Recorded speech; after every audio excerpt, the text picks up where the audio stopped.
నమస్తే. నేను మీ చారాక్ష మీడియా స్వాగతం. కేంద్రంలోని బీజేపీ ప్రభుత్వం తాము అనుకున్నది చేస్తే సూచనలు కనిపిస్తున్నాయి. మోదీ ఆధ్వర్యంలో కేంద్రంలో బీజేపీ ప్రభుత్వం ఏర్పడిన తర్వాత జమిలి ఎన్నికలు తెర మీదకి వచ్చిన సంగతి తెలిసిందే. వన్ నేషన్ వన్ ఎలక్షన్ అనే స్లోగన్తో వచ్చింది. అప్పటి నుంచి జరుగుతూనే ఉంది. అదే కొన్ని పార్టీలు వ్యతిరేకిస్తూనే ఉన్నాయి. ఇప్పటికి కూడా 15 పార్టీలు కాంగ్రెస్తో సహా వ్యతిరేకిస్తున్నాయి. అయితే ఈ జమిలి ఎన్నికలకు సంబంధించి మాజీ రాష్ట్రపతి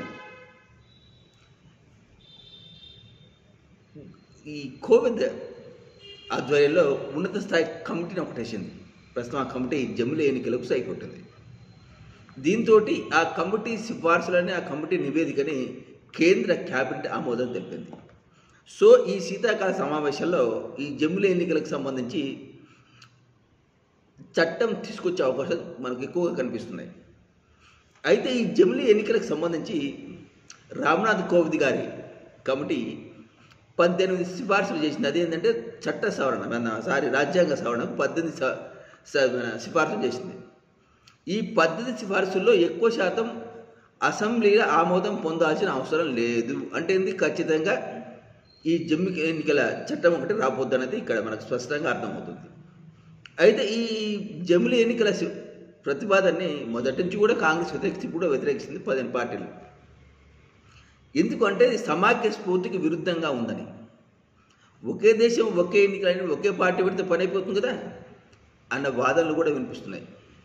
అంతేకాదు జమిలి ఎన్నికల సమాఖ్య స్ఫూర్తిని దెబ్బ కొడతాయి, రాష్ట్ర ప్రభుత్వాలని అసెంబ్లీని బలహీనపరుస్తాయి అన్న వాదనలు కూడా వినిపిస్తున్నాయి. ఎందుకంటే ఇప్పుడు అసెంబ్లీ ఆమోదం పొందకుండానే చాలా సిఫార్సులు కేంద్రం ఓకే చేయొచ్చు. వీటి ఆమోదించాల్సిన అవసరం లేదు. అంటే తమకు అనుకూలంగానే ఈ చట్టం తయారు కాబోతుంది అన్న వాదనలు గట్టిగా వినిపిస్తున్నాయి. మరి ఒకే దేశం ఒకే ఎన్నికలు అయినప్పుడు ఒకే పార్టీ అనే నినాదం భవిష్యత్తులో వస్తుందో ఏమో. అంటే మొత్తానికి దేశాన్ని గుత్తాధిపత్యం చేయాలనే ప్రయత్నంలో భాగంగా ఈ జమిలి ఎన్నికలు తెర మీదకి తెచ్చింది బీజేపీ అన్న రాజకీయ విశ్లేషకుల వాదనలు కూడా వినిపిస్తున్నాయి. అది ఎప్పటికేమైనా అంత తెలియకాదనుకోండి, ప్రజలట చూస్తూ ఊరుకోరు కదా.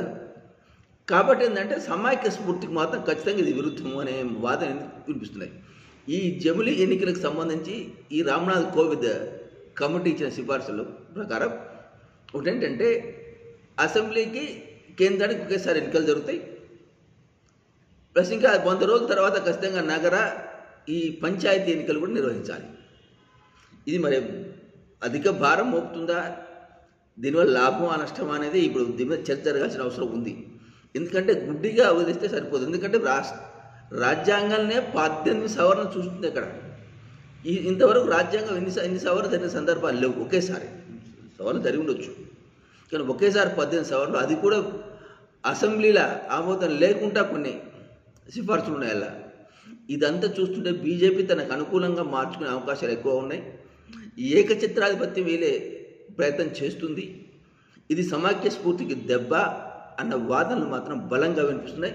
కాంగ్రెస్తో సహా 15 పార్టీలు వీటిని తీవ్రంగా వ్యతిరేకిస్తున్నాయి.